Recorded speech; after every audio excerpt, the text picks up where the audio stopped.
continuación, repito, insisto, en ese contexto tan difícil para Jesús, le viene una ayuda inesperada. Le están insultando y siguen allí. Nuestra madre, su madre, un poquito retirada, pero cerca. El Gólgota es una peña, no es una montaña. Se dice la montaña del Gólgota es una roca de 5, 6 metros, 7 metros de altura, o sea que abajo de la cruz se veía perfectamente quién estaba y quién no estaba.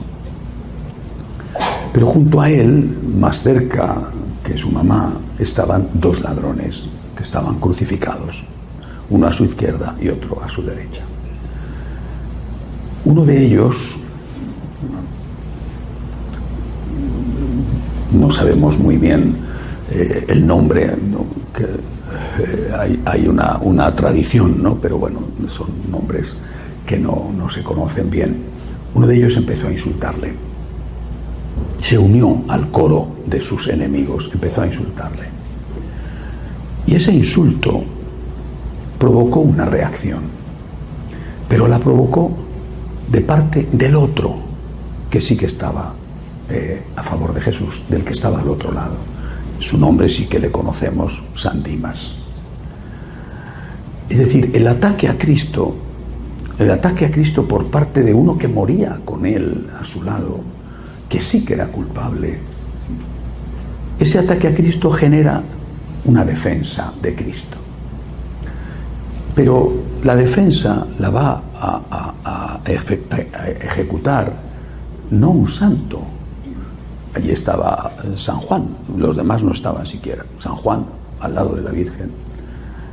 Y no es San Juan el que dice algo, cállate sinvergüenza, cállate canalla, no. Es el otro ladrón, el que sorprendentemente, el otro asesino. La palabra ladrón es muy dulce. Los romanos no crucificaban a nadie por ser ladrón. Eran crímenes de Estado o crímenes de sangre muy crueles. Crímenes de Estado, un jefe de una rebelión para independizar un territorio, o bien era un sanguinario que había matado a quién sabe cuántos. No era, por lo tanto, un ángel ni un santo. Y sin embargo, defendió a Jesús. Creo que esto merece la pena destacarlo. Un pecador horrible defiende a Jesús. En cada momento de la historia ha habido pecados que han sido considerados más horribles que otros, o crímenes más horribles que otros. Bueno, imaginemos hoy el crimen más horrible que se nos pueda ocurrir. Esa persona defiende a Jesús. Y el Señor va a reaccionar de una manera también inesperada. Porque primero saca fuerzas de donde no las tiene. No saben ustedes lo que era respirar. Los clavos de las manos no estaban en las manos, estaban en las muñecas. En las manos se hubiera desgarrado, en las muñecas estaban los clavos. Imagínense la sangre que se pierde ahí. Ya estaba casi muerto.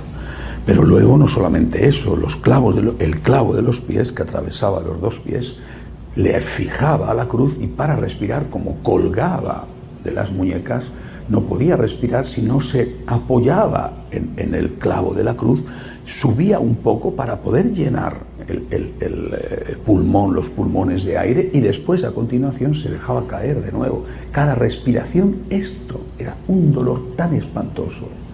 Este hombre que no podía respirar exhala ese aliento que le queda para agradecer, modelo de agradecimiento, para agradecer a un asesino, y agradecerle que esté defendiéndole. ¡Qué escena! ¡Qué escena! Y no solamente le agradece, sino que le canoniza. Primera canonización de la historia, primer santo canonizado por el propio Cristo. Y estando todavía vivo el que va a ser canonizado, te lo aseguro, tú estarás conmigo esta noche en el paraíso. Canonización. canonización de un asesino que defiende a Jesús, que defiende a Cristo. No era, repito, la canonización de un santo, era la canonización de un criminal. ¿Qué había hecho el criminal para ganarse el cielo en el último instante de su pecadora y miserable vida? Había defendido a Jesús. Cuando San Dionisio, San Denis, estaba instruyendo para la conversión a la Iglesia Católica al rey franco Clodoveo, se había casado con una princesa católica de los antiguos romanos, galo-romanos que estaban viviendo en Francia antes de la llegada de los francos, que era una de las tribus bárbaras. Casándose con ella, al final ella consiguió que él se hiciera católico. Bueno, estaba preparándose, haciendo su catequesis, y San Denis le explica a este rey Clodoveo, le explica este pasaje del Evangelio, le explica la muerte de Cristo. Cuenta la historia que en ese momento Clodoveo se levantó lleno de ira, enfadadísimo. Los bárbaros eran bárbaros, bueno, pero los bárbaros eran más nobles en muchas cosas que los que se suponía que no eran bárbaros. Se levantó lleno de ira, enfadado, y dijo: ¡ay, si mis galos y yo, si mis francos y yo, ay, si mis francos y yo hubiéramos estado allí en ese momento, no habríamos dejado que le crucificaran! Todavía no había entendido que Cristo tenía que morir para salvarnos. Pero había un gesto de amor en ese bárbaro rey franco que estaba preparándose para ser católico. Y nosotros, si hubiéramos estado allí, ¿habríamos dejado que a Cristo le crucificaran o habríamos hecho como los demás? No le conozco, tengo miedo. Pues yo no me atrevo a decir que yo habría dado la cara por Jesús, sinceramente, porque lo dijo San Pedro y ya sabemos lo que pasó, ¿no? Esta noche me negarás 3 veces. Pero podemos pensar en lo que haríamos hoy. Es decir, contemplando aquello, contemplando aquel gesto del asesino, que le vale el cielo.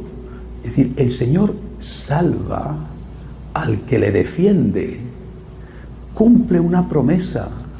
Os lo aseguro, el que se declare por mí delante de los hombres, yo me declararé por él delante de mi Padre del cielo.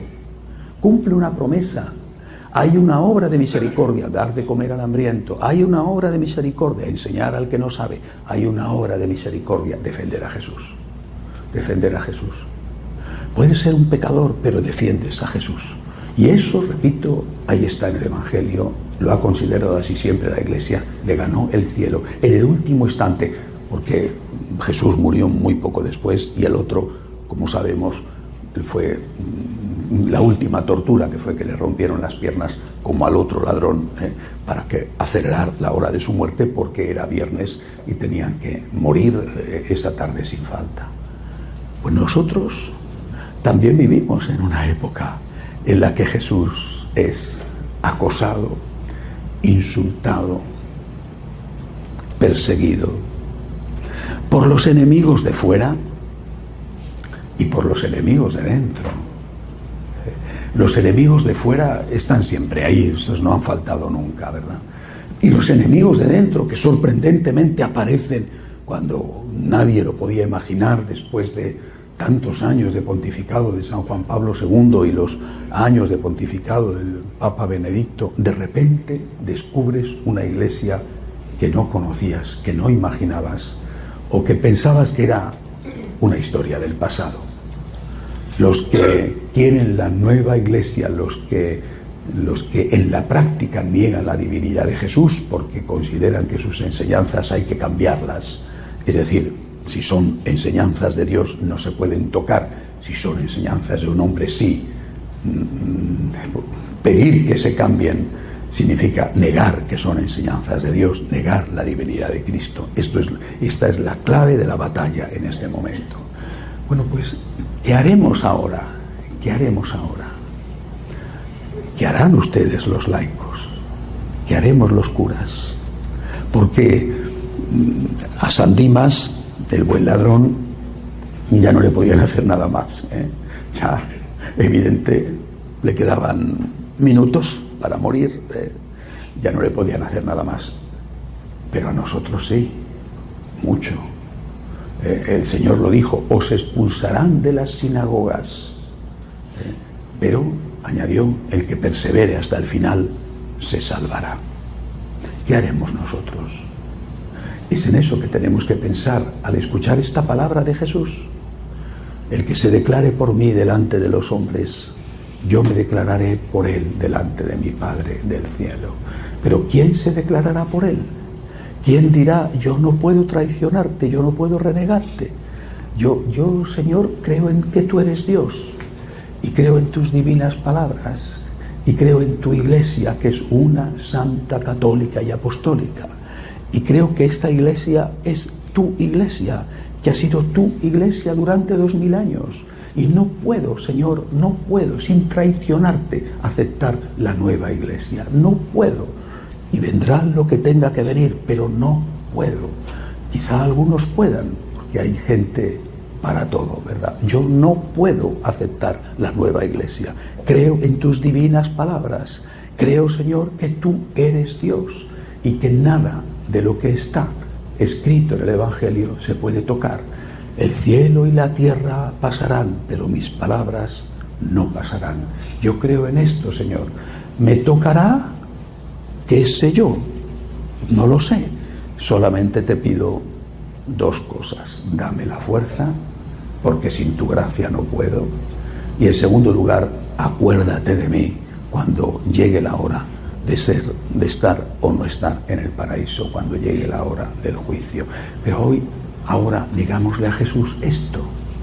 Digámosle a Jesús, quiero ser el buen ladrón, pecador, no un santo. Ya quisiera, Señor, ya quisiera un pecador, pero un pecador que se declara por ti delante de los hombres.